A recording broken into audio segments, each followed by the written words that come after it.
Hello YouTubers, what I wanted to talk about today was faux leather. It's all the rage, it's way popular. I have a massive collection because it's so pretty. But I wanted to go over some tips and tricks to get it cut. Because there's so much on the market these days, it's kind of hard to get it to cut because it just varies so much. So I want to talk about different types of faux leather, where you can find it on the market, and some basic tips and tricks to get it to cut correctly. Don't worry, you'll mess up. It'll be okay. But I promise you can cut a large variety of this just with some patience. So let's go talk about some of the different varieties that are on the market. We'll end up cutting some today and making, this is going to be a cord holder. And we'll go over and we'll cut this. And this is a free file up on the webpage. So let's go talk about some of the different kinds. So I wasn't kidding when I said I had lots of it. Really. It's so pretty though. It's hard not to buy it all. All right. So first up, Cricut. Cricut is the easiest brand to cut. I will put a link up to a video where I yap about cutting more of it.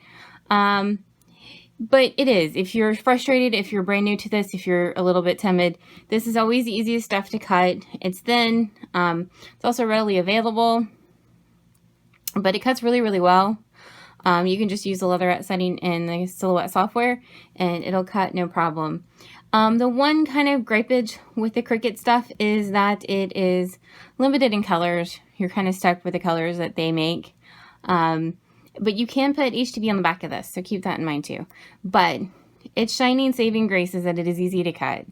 No problems with it. You will not want to pull your hair out. Some of the other ones on the table, you might want to start pulling your hair out.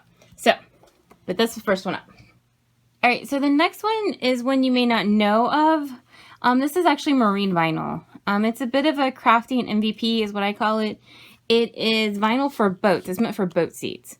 But the beauty of it is it can get wet and not be funky. So it's really durable. It's great for embroidering, and you can use it on t-shirts. You can grab it at Joann's.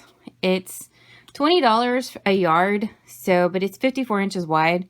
So 54 inches wide by be 36 inches wide. So you can get quite a lot of earrings out of that if it's what you wanted to make. But the thing is with it is that it's not fuzzy on the back, and that's what makes it where you can cut it. The cheaper vinyl is going to be fuzzy, and any fuzzy on the back is going to make this more difficult to cut. Yes, you probably maybe can get it to cut, but it's going to be a pain. You definitely want this. This is the smooth back is definitely what you want. And also you can cut the Uber glitter. The really glittery vinyl from the bass boats as well. So Joann's has this. You can also find this online. This one I actually even got at on Amazon. But this is great. It cuts really, really well. It's not too difficult to cut. And it's also, relatively speaking, budget friendly. The other nice thing about marine vinyl is you can put HTV on the back of this. So I like the HTV on the back trick, and you could put some pretty pattern vinyl on this. You could put another color. You could put glitter, and it will still cut really, really well. And this will actually hold the heat very well of your HTV. So the next set is the ones you see on Amazon. They can be a little tricky to cut. I wouldn't do this as a beginner. The reason why is they get a little rubbery on the front, so they can get a little tricky to cut. But they will cut. I've been able to cut them on the Cameo too. It will be easier to cut these on a 3 or 4 that takes the deep cut blade.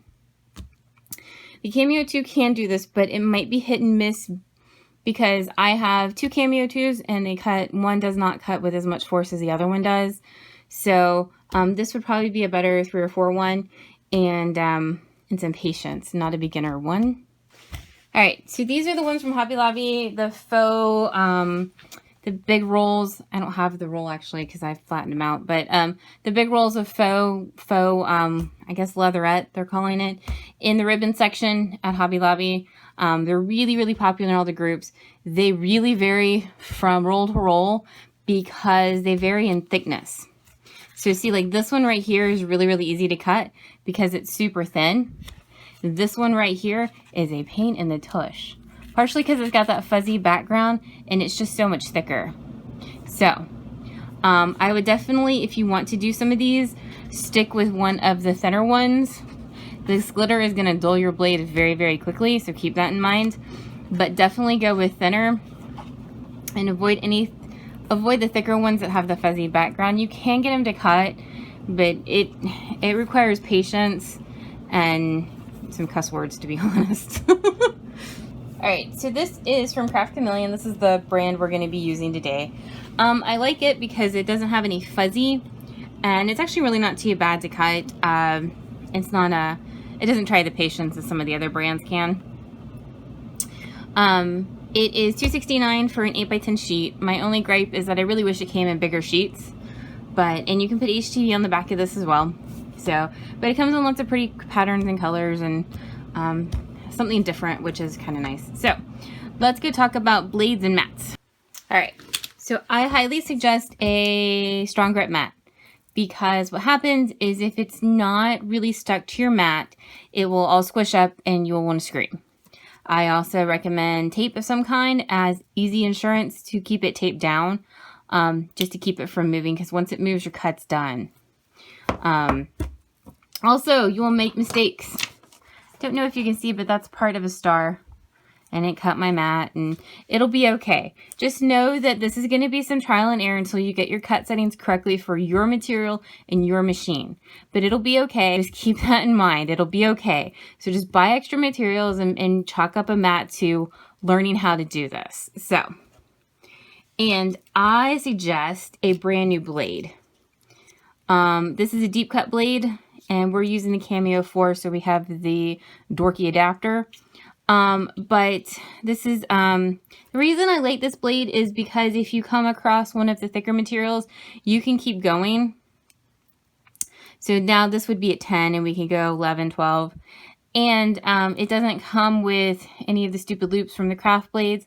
The craft blades and the rotary blades, I would really only recommend using them if they're your last resort, because they're difficult to kind of wrangle right now. I'm hoping long term they won't be, but right now they're difficult to wrangle. So this is my preferred blade for this. The deep cut blade cannot go in the Cameo 1 or 2. It can only go in the 3 or 4. So the Cameo 1 or 2, you'd have to use the Ratchet blade. But, so basically for a guess, you can hold up your material. So see, this is the Amazon stuff. Hold up your material and hold up your blade. So you can kind of see a guess of what depth you need this to be at. So see this one would end up needing to be cut a little bit, whatever I got it set up. This is set at 8 right now. 8's not going to cut all the way through this. So I think I end up cutting this either on 10 or 11. And it doesn't have to be all the way, because remember, you're going to have force on top of this too. But it needs to be close to, and this just is to give you a guess on what it is to, what eventually your blade will need to get to. For most of these, what I like to do is start somewhere further down in the 8 or 6 to 8. And let it kind of pre-cut. So you have a groove, and then turn it up to the higher numbers. Because if you try to do it all at once, the machine normally can't do it, and it's too much force, and then you either bind the material wants to move, or the machine kind of binds up. So always don't start like at a 10 or a 12. It's not going to work. So start down at a 6 or an 8, and then make a cut, pre-cut basically, and then turn the blade up in depth. Also, most of these are going to require multiple passes. So if it goes through and it doesn't cut, send it back through and have it do another set of passes. So basically, you're either going to deal with the number of passes or the blade depth to kind of eventually figure out what he needs to be to get it to cut. And also, so for something like this, obviously you don't need a 10 or a 12.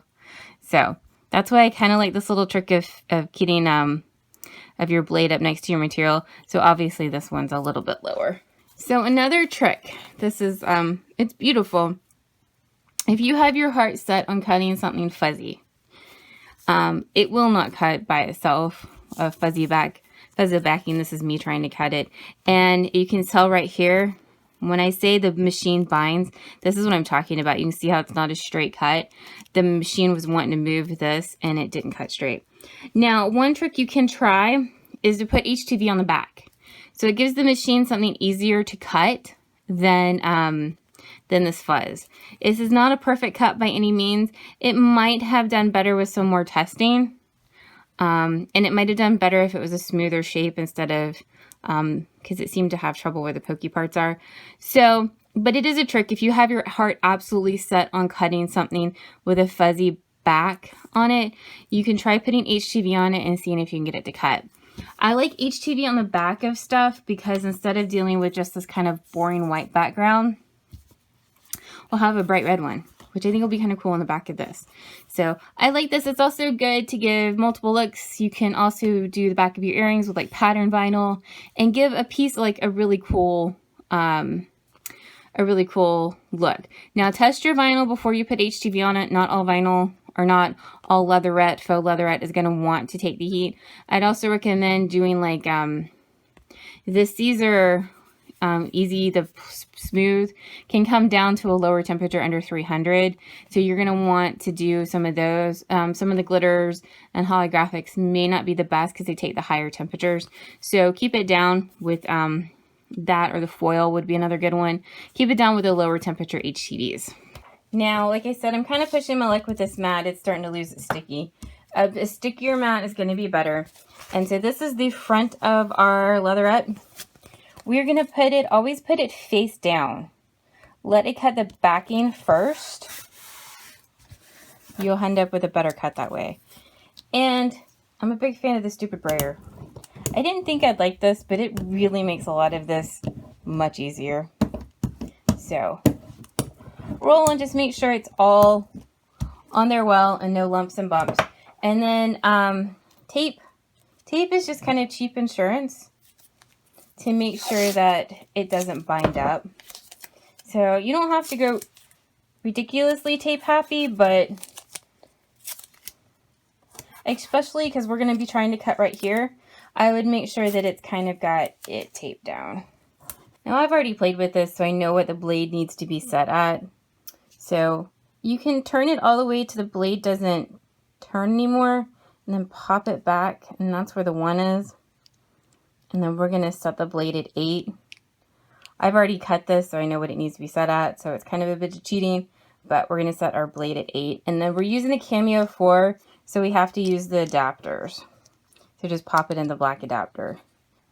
Alright, so we're in Silhouette Studio, and this is the free cord holder. I've just plopped it down on my mat, and we're going to hope that it gets in the red part of our leather. We're going to hit the sin panel. Now, the default, I've changed this, the default leatherette setting on Cameo is a 6. So I would recommend starting with a force of 33 and keeping it there. That's the max force of any of the Cameos. I would say start with there and your blade of 6 and do 2 passes and basically see what happens with your material. Don't take it out of the Cameo, but just do this and see how it cuts. If it didn't, increase your blade. I would be really surprised. The Cricut leather will probably cut on a 6, but not much else is. What we're cutting today will cut on an 8. The stuff from Amazon normally is a 10 or 11. Hobby Lobby stuff can be anywhere from a 6 all the way up to a 12. It just depends on the material. It really varies. And it's just going to be testing the material you want on your machine. So, but basically past that, we have our design over here, and you can change these when you find a setting that works. You can hit save as, and then come down here and name it something. We're going to call this leopard leather. Okay, and hit enter. And then this can be a custom setting that you can go to every single time that you want to cut that material. So we're going to hit with a blade of 8 and make sure you save. Force of 33, speed of 3, and 2 passes. Big fan of lots of passes. If it's not cutting or it's almost cut, you can shove it through again for a couple more passes of cutting, and that normally will help. I'm a big fan of the line segment overcut, and what it means is when it finishes a segment, it'll cut past it a little bit, and that way you don't get any like hung up little parts where any points are. So what I like to do is the ending I put up to 0.2, hit save, and then hit the cut right here to make sure that it is on. So we're going to save, and then when we're back here, all of our custom settings will be down here at the bottom. And there is our leopard. But leopard leather, our auto cut blade, auto ratchet, and we're gonna send it through the machine.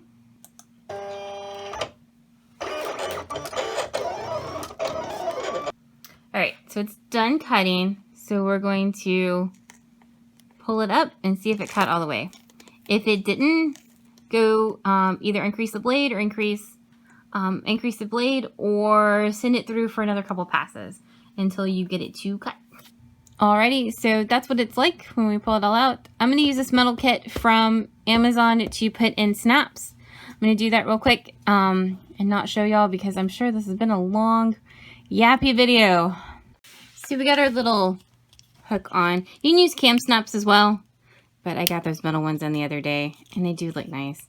So I hope you have learned more about faux leather than you ever knew could possibly be yapped about. But I do hope this video helped at least get you on the road to correctly cutting and some tips and tricks.